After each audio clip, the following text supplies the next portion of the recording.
Hello, my name is AJ Goldsby. I'm a life master from Pensacola, Florida, and I wanted to bring you today a very famous game. This is a game between Adolph Anderssen and Lionel Kieseritzsky, or Kieseritzsky. I'm not exactly sure how you pronounce his name. But anyway, this is known as the Immortal Game. It was played in London in 1851. Pretty sure it was just an offhand game. And without any further ado, we're going to just jump right into the game. White plays e4, e5, f4, e takes f4, bishop c4. This is the king's gambit, and this is known as the king's bishop's gambit. A little bit rare, not seen much in master level chess, although Bobby Fischer once did use it in the U.S. Championship to defeat Larry Evans in a very famous game. I do have a webpage on this game. I'll post a link to that webpage when I'm done with the video. Black counters with queen h4 check. That's not the main line. I'm pretty sure that the main line is 3 knight f6. That's the main line there, and that's what should be played. And just briefly there, we'll just run through some moves, and that, black's getting a fairly playable game here, and so on and so forth. So that would be the main line, and that comes out of PowerBook, and I've also checked that. That's also an MCO. But anyway, just recapping here, it's e4, e5, f4, king's gambit accepted, 3 bishop c4, and now 3 queen h4 check by black. White plays king f1, and now black plays b5. Give that an exclam question mark, or even maybe a dubious mark if you'd like. Anyway, it was actually a book line, believe it or not. It's something called the Brian counter gambit. Believe it or not, Garry Kasparov was once forced to play this line as black, and he lost with it. And if you want to see the full story, check out the Mammoth Book of the World's Greatest Chess Games. That story is in that book. But anyway, white goes ahead and takes. Probably the only good thing that this pawn on b5 does is knocks this bishop off this key diagonal here. So, but anyway, it's unsound. There's a lot of other moves that could be played there. Probably, Fritz's suggestion of just knight f6 there looks whole lot better than b5, and probably gives black the slightly better game. But anyway, black, in response to king f1, black played b5 at this point. White plays bishop b5. Now black does develop a piece. Again, Adolph Anderssen is white, and Lionel Kieseritzsky is black. Black plays knight f6 on move 5. White plays knight f3, queen h6. And now white, I thought, should just play a move like knight c3 or d4. Either one of those moves are fairly decent, pretty obviously fairly playable. Nothing wrong with those kind of moves. I mean, all these moves are just normal moves. We know the 4 basic ideas of the opening are to control the center, control the center, to rapidly develop your pieces as quickly as possible, protect the king and castle early, and maintain a material balance, or as I teach beginners, don't play giveaway. And you can remember that with Chess Develops Powerful Minds. That's a nice little acronym that was come up with by an associate of mine at our Pensacola Chess Club, Dr. John Percibali. He came up with that idea, I believe, several years ago. But it really works well. It sounds good. It's easy to remember. Chess Develops Powerful Minds. C is control the center. D is develop your pieces, always towards the middle of the board. P is protect the king and castle early. Remember, it's a 2-part equation. And M is maintain the material balance. Don't play giveaway. All right, anyway, so we're seeing these 4 ideas here. And probably now, like I said, knight c3 is probably white's best move here. Anderssen plays maybe something a little less than best. He plays 7d3. It's not a terrible move. Right now, Fritz 13. I'm running Fritz 13 in the background, and it's showing, that the position right now is roughly equal. Black plays knight h5. Again, that doesn't do much to change the evaluations of the computer. If I were black here, I would be trying to get my pieces developed. Maybe c6, d6, and castles, or c6, d5, and bishop d6 and castles, something along those lines. But anyway, black plays knight h5. There is a threat there. It's not a terrible move. Again, Fritz is still evaluating the position as close to equal, And black has a very real threat there. The threat is to place that knight on the g3 square and give check to the king, and couldn't take because you drop a whole rook. And if you're not careful, you bring the king up, you drop your queen, bring your king to f2, then, you know, queen takes queen is also dropping your queen. So just the point is that black does have a tactical threat, the knight g3 check, with as soon as possible. We know since the advent or the days of Paul Morphy that generally Paul Morphy showed very clearly in his games that, you know, one should always be trying to develop the pieces during the opening phase of the game. That's the primary goal, is get all, you know, control the center and get all of your pieces developed and get castled. So, but anyway, black's playing knight h5 here. White responds with a counter move of his own. He plays knight h4. An interesting little move. You know, it's again maybe not the best. Here Fritz likes queen e1. This is, I'm running Fritz 13. That's a fairly strong engine.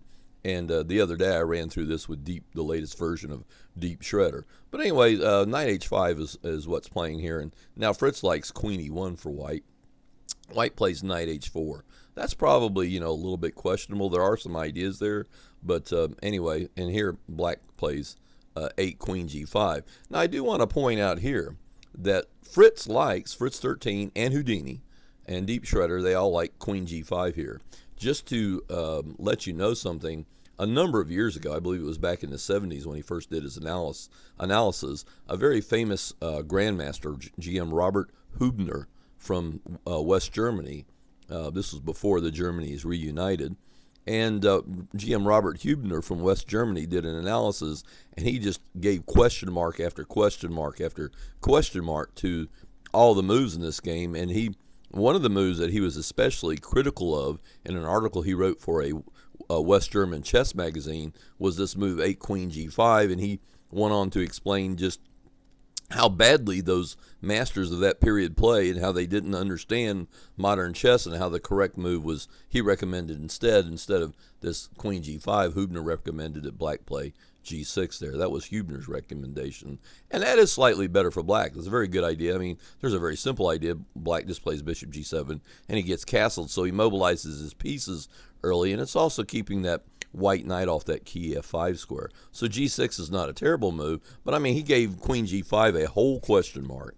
And you know, he basically even went on to write in this article in a chess magazine that he wrote for that, you know, they didn't understand modern chess back then, and obviously queen g5 was just a bad move. Well, you know, kind of last laugh is on Dr. Hubner, because you know, Grandmaster Hubner, because, you know, Fritz 13, which is, you know, a strong program and could probably beat any grandmaster alive running on a good chess computer. You know, it chooses queen g5. So basically what I'm showing you is that I maintained for years that there was nothing really wrong with many of the moves. Many of the moves that were criticized, I felt like they were overly criticized. The criticism was too harsh, and that they didn't really play as badly as a lot of people wanted to make them out to. So anyway, you know, that's just something I did want to point out. But anyway, black plays 8 queen g5. White plays knight f5. You know, white's got some ideas here. This knight on the f5 square is a very annoying piece. Now black plays c6, kicking the bishop. And now white just totally ignores this. White should play bishop a4 here. That's the natural move, and the position is dead equal. White might even have a small plus, a few 1/100ths of a point advantage if he played bishop a4 here. Again, that's the move that Fritz 13 and Deep Shredder likes. But here white played g4, and that was a very speculative move.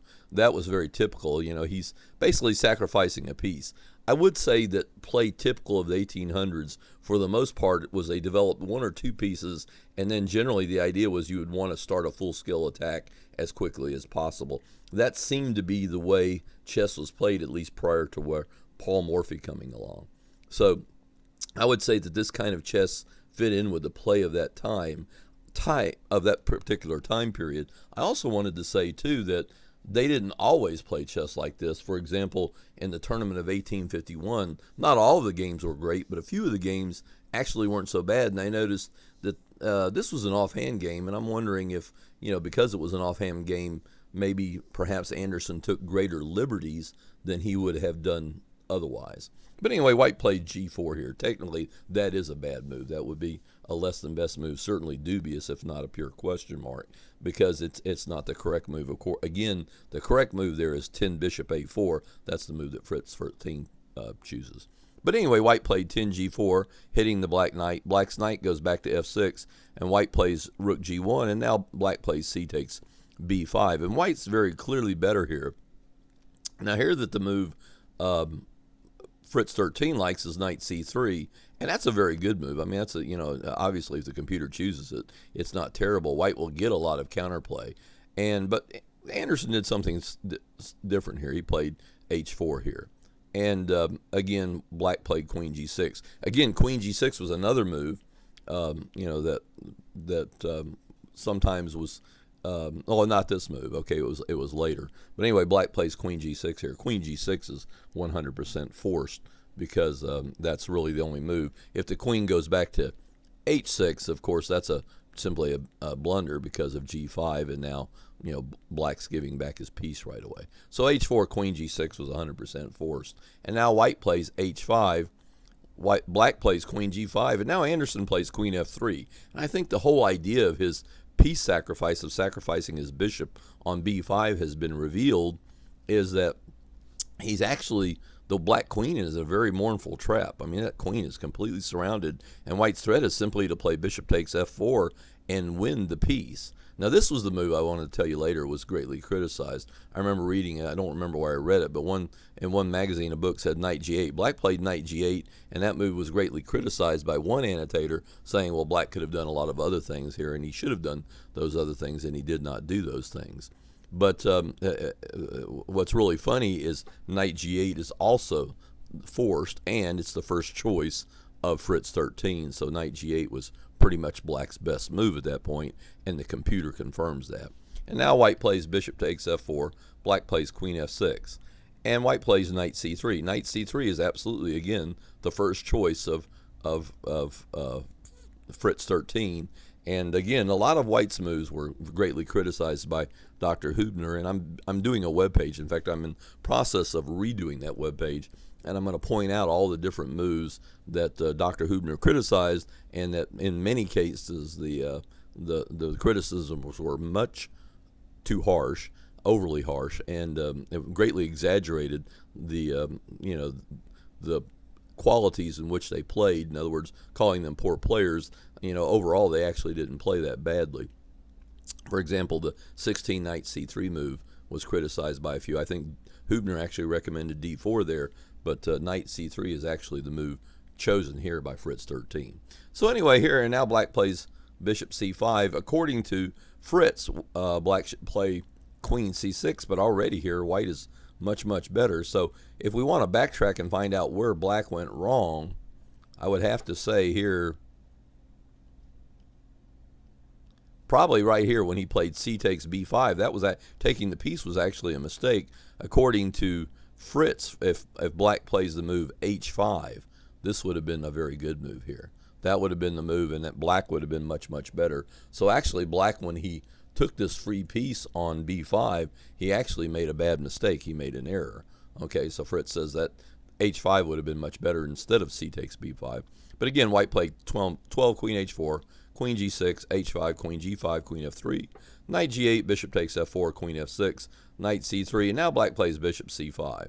And after this move, white is clearly winning. The correct move here, now here Hubner did get it right. Here Hubner said that d4 was white's absolute best move, and he hit the nail right on the head. Fritz confirms there that d4 is white's best move, but Anderssen's played something a little bit trickier. He went knight d5. Okay, that's what, you know, he played there. He went immediately after the queen, and now black plays queen takes b2. And here white can win now with a just simple knight c7 check, and then followed by rook, you know, king d8 and then rook e1. That's Fritz 13's analysis. But instead, white played this very brilliant but somewhat speculative move of bishop to d6. Now here, Kieseritzsky should have played the very simple just queen takes rook check.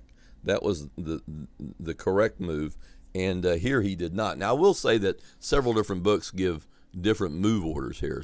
Some of them say that the rook was taken with check first. Some say the bishop took the rook. In fact, there's several different move orders that have been given for this game over time, and it's not entirely clear today which one is correct, unless someone has gone back and found the original source for this game and found out exactly what the exact move order for this game was. Because apparently this game was considered so brilliant, it was recorded at the time by someone and published in a newspaper just a few days later of that time period.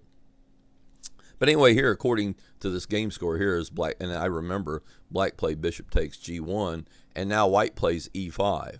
And black plays queen takes a1, king e2. Now here, believe it or not, black is already busted despite his great material wealth. And I don't want to spend a lot of time analyzing these moves because, that would make the video overly long. And to be honest, many of these moves were below par. I mean, there were many moves made in this game that, could have been greatly improved upon by a modern player. And anyway, here white played king e2. And now the correct move, according to Fritz, is bishop a6, but white should win there.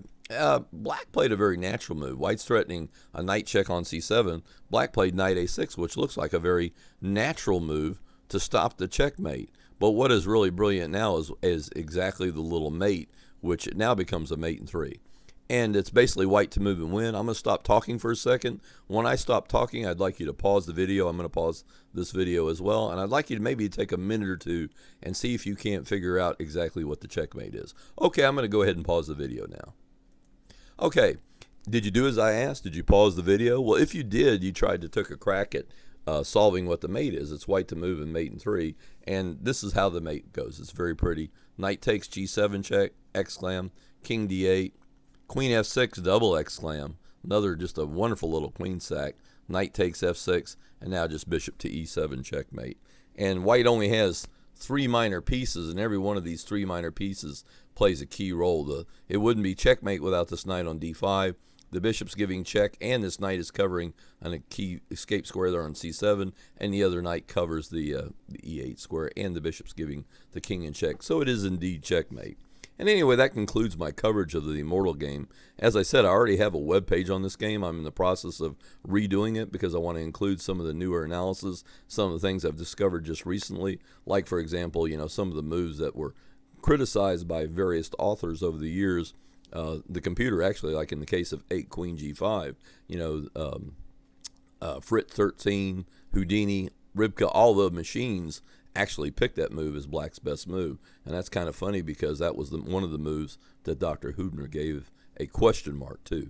But anyway, that's pretty much concludes my coverage for today of the Immortal Game. That's again called the Immortal Game. It was played between Adolph Anderssen and Lionel Kieseritzsky in London in 1851. I believe it was an offhand game played during the actual London 1851 tournament, which was one of the very first tournaments of any kind, any chess tournament of any kind ever played. And anyway, thank you for watching my video. If you enjoyed my video and would like to support my webpage efforts and my video making efforts, please go to my PayPal, to the PayPal website, www.paypal.com, and leave a contribution under my email address, which is LifeMasterAJ@yahoo.com. Anyway, that concludes my video, and thank you for watching my video, and have a great day.